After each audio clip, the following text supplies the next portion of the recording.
guy who I had admired and enjoyed playing with over the years.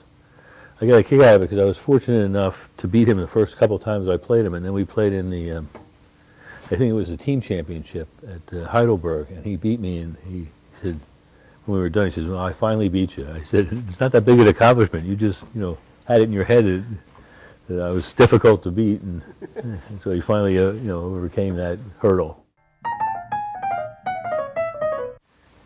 I remember having dinner with him at Oakmont and one of the state amateurs, and he was just an impressive guy in that he was very humble about his accomplishments.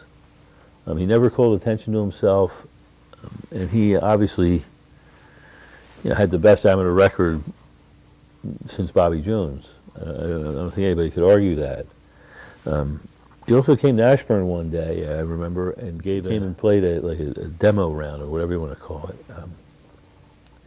And when he was done, he spoke to the membership at Ashburn. And again, here's a guy who's played the Masters and so forth, and won the U.S. Amateur a couple times. And he took a moment to pause and mention that the club had a golfer here at Ashburn who was a pretty good player and so forth. He was referring to me. And again, it was certainly very gracious of him because he didn't have to do that. And I was flattered that he was kind enough to remember me in that way. I met Gordon Brewer in a suburban league match here at Philmont, as a matter of fact. And when I joined Philmont, the guy said to me, "Now we have you, Bob, we're going to be able to challenge for the Philadelphia Cup." So our first or second match was against Huntington Valley. And Ben Goldman played one, and he played Gordon, and I played two. I forget the fellow I played from Huntington Valley. And we played at Philmont. And the day was about 40-mile-an-hour wind. It was cold, and it was wicked. Gordon shot 73 and killed Ben. I shot 74 and beat the guy that I was playing. And Gordon and I guess, pretty much watched each other out.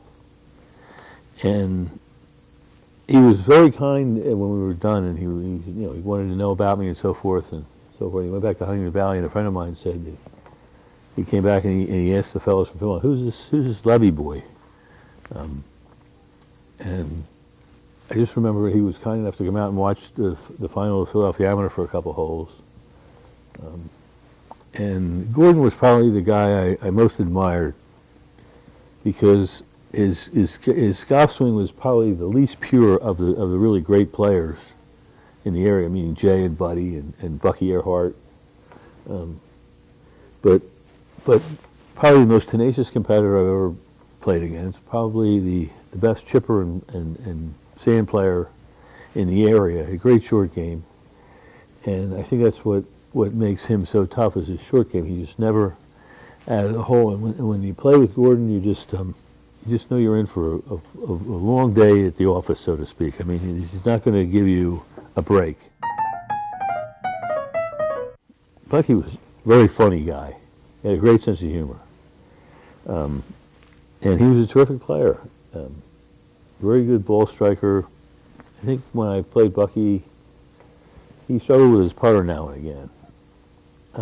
But I remember playing him a number of times at the Hofner Cup, which I played pretty well at Sandy Run for a number of years. That, of course, set up pretty well for my game. And so I ended up playing with him. He played with Franny Donahue, who was a member of Sandy Run. They're a pretty tough team, so we played with them in the last group a couple of times, and I can't remember ever beating him, in the team. I beat him once at the Cole Cup, I think, at Riverton one year. He was playing with Blaze Giroso, and I was playing with Andy Goldman. Rookie I met, playing him at Philmont, as a matter of fact, the first time in a team match. And he was a Temple teammate of Art Jacoby and I think Tommy Mastroni and Bob Shepard. Well, Tommy and Bob Shepard were pros, Bob at Sandy Run in particular.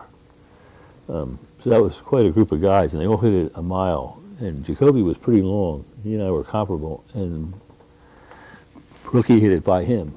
And David was a gentleman. I enjoyed playing with him. He struggled with his putter now and again, but he was a real fine player. And I think he took him. I think he had a little of the experience that I had in terms of his game was better than his brain initially, and when his mental comfort level caught up to his ability, which I think I could relate to, he became a really great player.